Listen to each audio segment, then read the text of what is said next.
नमस्कार साथियों। आज हम पढ़ेंगे आचार्य रामचंद्र शुक्ल की पुस्तक हिंदी साहित्य का इतिहास से प्रकरण 2 अपभ्रंश काव्य। जब से प्राकृत बोलचाल की भाषा न रह गई, तभी से अपभ्रंश साहित्य का आविर्भाव समझना चाहिए। शुक्ल जी कहते हैं, जब से प्राकृत बोलचाल की भाषा न रह गई, तभी से अपभ्रंश साहित्य का आविर्भाव समझना चाहिए। जैसे गाथा या गाहा कहने से प्राकृत का बोध होता था, वैसे ही पीछे दोहा या दुहा कहने से अपभ्रंश या लोक प्रचलित काव्य भाषा का बोध होने लगा। इस पुरानी प्रचलित काव्य भाषा में नीति, श्रृंगार, वीर आदि की कविताएं तो चली आती थी। जैन और बौद्ध धर्माचार्य अपने मतों की रक्षा और प्रचार के लिए भी इसमें उपदेश आदि की रचना करते थे। प्राकृत से बिगड़कर जो रूप बोलचाल की भाषा ने ग्रहण किया, वह भी आगे चलकर कुछ पुराना पड़ गया और काव्य रचना के लिए रूढ़ हो गया। अपभ्रंश नाम उसी समय से चला। जब तक भाषा बोलचाल में थी, तब तक वह भाषा या देश भाषा ही कहलाती रही। जब भी वह साहित्य की भाषा हो गई, तब उसके लिए अपभ्रंश शब्द का व्यवहार होने लगा। भरत मुनि विक्रम की 3री शताब्दी ने अपभ्रंश नाम न देकर लोक भाषा को देश भाषा ही कहा है। अपभ्रंश को भरत मुनि ने क्या कहा है? देश भाषा कहा है। वर रुचि के प्राकृत प्रकाश में भी अपभ्रंश का उल्लेख नहीं है। अपभ्रंश नाम पहले बल्लभी के राजा धार सेन द्वितीय के शिलालेख में मिलता है, जिसमें उसने अपने पिता घुसेन विक्रमी संवत 650 के पहले को संस्कृत, प्राकृत और अपभ्रंश तीनों का कवि कहा है। भामह विक्रम 7वीं शती ने भी तीनों भाषाओं का उल्लेख किया है। बाण ने हर्षचरित में संस्कृत कवियों के साथ साथ भाषा कवियों का भी उल्लेख किया है। इस प्रकार अपभ्रंश या प्राकृताभास हिंदी में रचना होने का पता हमें विक्रम की 7वीं शताब्दी में मिलता है। उस काल की रचना के नमूने बौद्धों की वज्रयान शाखा के सिद्धों की कृतियों के बीच मिलते हैं। संवत 990 में देवसेन नामक एक जैन ग्रंथकार हुए। उन्होंने भी श्रावकाचार नाम की एक पुस्तक दोहों में बनाई थी, जिसकी भाषा अपभ्रंश का अधिक प्रचलित रूप लिए हुए है। जैसे जो जिर सासर भासयऊ सो मई कहयऊ सार, जो पालई सई भाऊ करी सो सरि पावई पार। और अब आगे नेक्स्ट पेज पे आते हैं।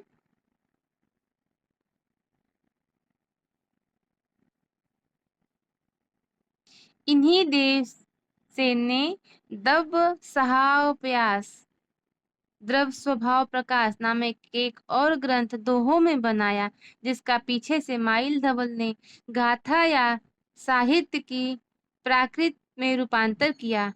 इसके पीछे तो जैन कवियों की बहुत सी रचनाएं मिलती हैं, जैसे श्रुत पंचमी कथा, योगसार, जसहर चरियु, रण कुमार चरियु इत्यादि।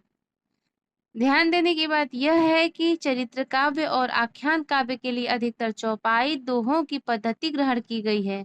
पुष्पदंत संवत 1019 के आदि पुराण और उत्तर पुराण चौपाइयों में है।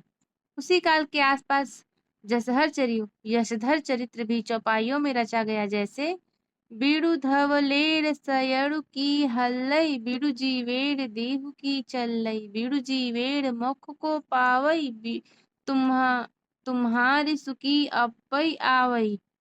चौपाई दोहे की यह परंपरा हम आगे चलकर सूफियों की प्रेम कहानियों में, तुलसी के रामचरितमानस में तथा छत्र प्रकाश, ब्रजविलास, सबल सिंह चौहान के महाभारत इत्यादि अनेक आख्यान काव्यों में पाते हैं। बौद्ध धर्म विकृत होकर वज्रयान संप्रदाय के रूप में देश के पूर्वी भागों में बहुत दिनों से चला आ रहा था। इन बौद्ध तांत्रिकों के बीच वामाचार अपनी चरम सीमा को पहुंचा दिया। ये बिहार से लेकर आसाम तक फैले थे और सिद्ध कहलाते थे। 84 सिद्ध इन्हीं में से हुए हैं, जिनका परंपरागत स्मरण जनता को अब तक है। इन तांत्रिक योगियों को लोग अलौकिक शक्ति संपन्न समझते थे। ये अपनी सिद्धियों और विभूतियों के लिए प्रसिद्ध थे। राजशेखर ने कर्पूर मंजरी में भैरवानंद के नाम से एक ऐसे ही सिद्ध योगी का समावेश किया है। इस प्रकार जनता की इन सिद्ध योगियों का प्रभाव विक्रम की 10वीं शताब्दी से ही पाया जाता है, जो मुसलमानों के आने पर पठानों के समय कुछ न कुछ बना रहा। बिहार के नालंदा के विक्रमशिला नामक प्रसिद्ध विद्यापीठ इनके अड्डे थे। बख्तियार खिलजी ने इन दोनों स्थानों को जब उजाड़ा, तब से ये तितर बितर हो गए। बहुत से भोट आदि अन्य देशों को चले गए। देखिए 84 सिद्धों के नाम। 84 सिद्धों के नाम ये हैं: लूहीपा, लीलापा, वीरूपा, डोम्भीपा, सबरीपा, सहरपा, कंकालीपा, मीनपा, गौरक्षपा, चौरंगीपा, वीणापा, शांतिपा, तंतिपा, चमरीपा, खडपा, नागार्जुन, कढ़पा, करड़ीपा, थगनपा, नारोपा, शीलपा, तिलोमा, अंजनगपा, छत्रपा, भद्रपा, दोखंधीपा, अजोगीपा, कालपा, धोम्भीपा, कंकड़पा, कमरिया, डोंगीपा, भदेपा, तंधेपा, कुकुरीपा, कुचिपा, धर्मपा, महीपा, अचिंतीपा, भल्लड़पा, नलिनपा, भुसुकुपा, इंद्रभूति, मेकोपा, कुंठालीपा, कुमरीपा, जालंधरपा, राहुलपा, घरवरीपा, धोकरीपा, मेदिनीपा, पंकजपा, घंटापा, जोगीपा, चेलुकपा, गुंडरीपा, निर्गुणपा, जयानंद, चरपटीपा, चंपकपा, भीखनपा, भालीपा, कुमरीपा, चमरीपा, मणिभद्रपा, ये योगिनियों के नाम है। मणिभद्रीपा, कनकलापा, कलकलपा, कला कतालीपा, धहुरीपा, उधरीपा, कपालपा, कीलपा, सागरपा, सर्वभक्षणा, नागबोधिपा, दारिकपा, पुतलिपा, पनहपा, कोकालिपा, अनंगपा, लक्ष्मीकरा, ये भी योगिनी है। समुदपा, भालीपा। अब आगे पढ़ते हैं इनको। पा आदरार्थक शब्द पाद है। पा का जो आदरार्थक शब्द पाद है। इस सूची के नाम पूर्वा पर कालानुक्रम से नहीं है। इनमें से कई एक समसामयिक थे। वज्रयान शाखा में जो योगी सिद्ध के नाम से प्रसिद्ध हुए, अपने मत का संस्कार जनता पर भी डालना चाहते थे। इससे वे संस्कृत रचनाओं के अतिरिक्त अपनी वाणी अपभ्रंश मिश्रित देश भाषा या काव्य भाषा में भी बराबर सुनाते रहे। उनकी रचनाओं का एक संग्रह पहले महामहोपाध्याय हरप्रसाद शास्त्री ने बंगला अक्षरों में बौद्ध गान और दोहा के नाम से निकाला था। पीछे त्रिपिटिकाचार्य राहुल संकृत्यायन भोट देश में जाकर सिद्धों की और बहुत सी रचनाएं लाए। सिद्धों में सबसे पुराने सरोज वज्र भी हैं। सरोज वज्र नाम भी है इनका, सहरपा का, जिनका काल डॉक्टर विनय घोष भट्टाचार्य ने विक्रम संवत 690 निश्चित किया है। उनकी रचना के कुछ नमूने नीचे दिए जाते हैं। अंतः साधना पर जोर और पंडितों को फटकार है। ये देखिए क्या है। पंडिय सल सत बखाड़ई देह ही रुद्ध बसंत न जाड़ई अमरागमरतेन बिखंडिय तो बिड़ी लज्ज भड़ई हऊ पंडिया जहि मन पवन न संचरई रवि शशि नहीं पवेश तहि बढ़ चित्त विषाम करू सरहे कहियर उवेश घोर अंधारे चंदमणि जिमि उज्जो करे परम महासुख एक करे दुर्य अशेष हरे जीवंत जो नर जरई सो अजरामर होई गुरु उपएसे विमलई सो पर धंडा कोई। दक्षिण मार्ग को छोड़कर वाम मार्ग ग्रहण करने का उपदेश। नादन बिंदु न रवि न शशि मंडल चियरा असहाबे मकुल उजरे उजुछाड़ी मा लेहु रे बंक नियई बोह मा जाहु रे लंक।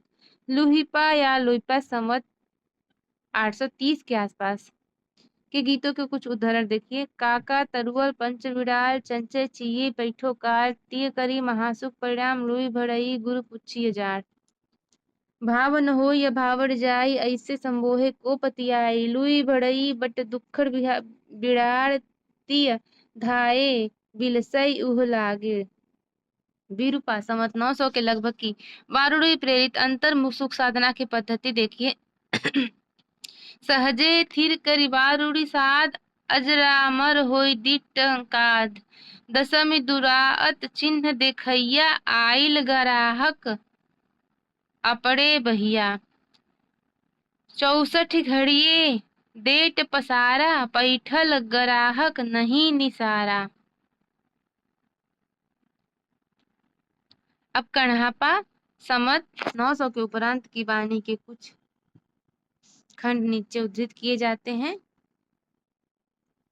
देखते हैं।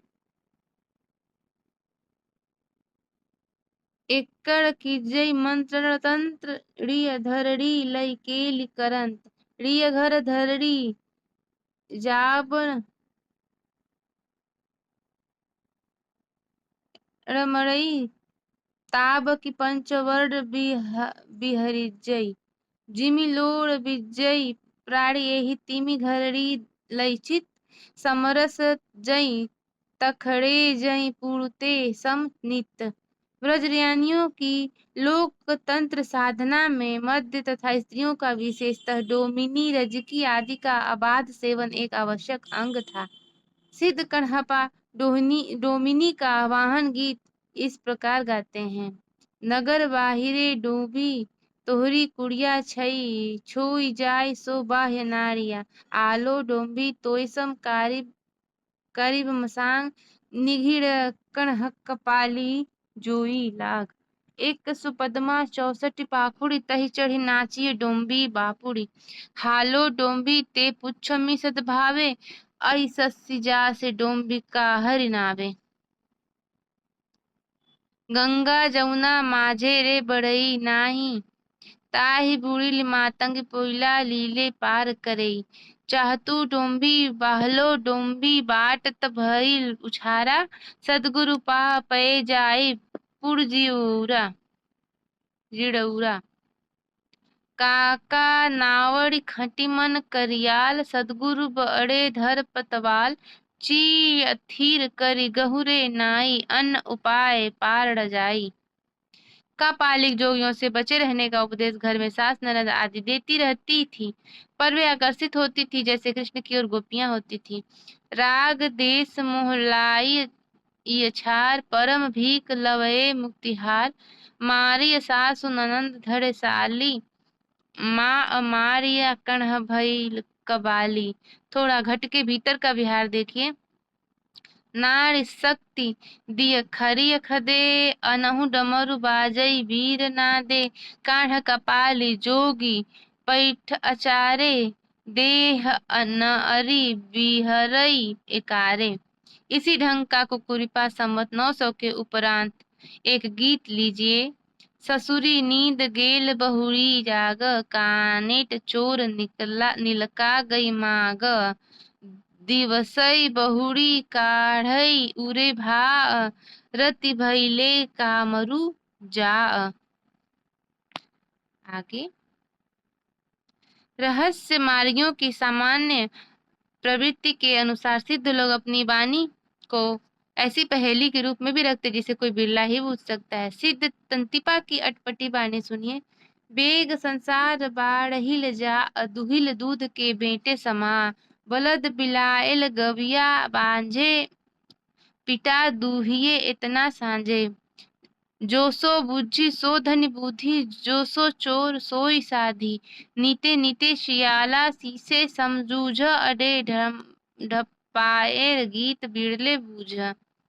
बौद्ध धर्म ने जब तांत्रिक रूप धारण किया तब उनमें 5 ध्यानी बुद्धा और उनकी शक्तियों के अतिरिक्त अनेक बोधिसत्वों की भावना की गई जो सृष्टि का परिचालन करते हैं।